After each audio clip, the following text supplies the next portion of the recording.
এরপর দশম শ্রেণীর ডিসপ্লেটি প্রদর্শিত হবে। তোমরা কাজী নজরুল ইসলাম হাউজে সবাই একত্রিত হও। যারা দশম শ্রেণীর ডিসপ্লে অংশগ্রহণ করেছ তারা কাজী নজরুল ইসলাম হাউজে চলে আসো। ডিসপ্লের সাথে আরো যারা অংশগ্রহণ করবে বিভিন্ন কার্যক্রমে তোমরা দ্রুত দশম শ্রেণীর ডিসপ্লের জন্য যারা এখনো গ্রিন রুমে আসোই অতি তাড়াতাড়ি কাজী নজরুল ইসলাম হাউজে চলে আসো।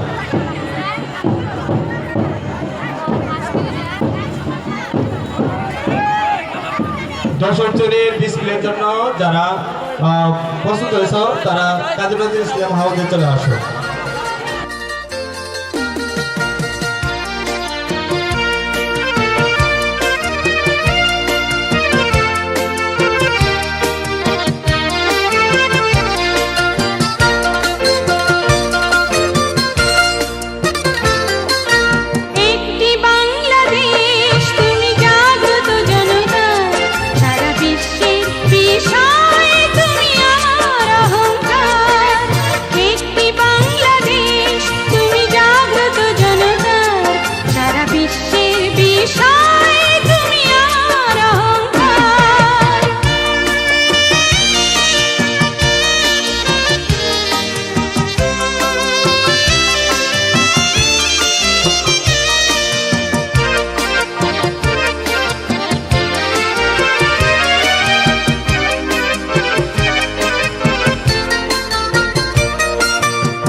ধন্যবাদ সুন্দর ডিসপ্লে প্রদর্শনের জন্য অষ্টম শ্রেণীর শিক্ষার্থীবৃন্দ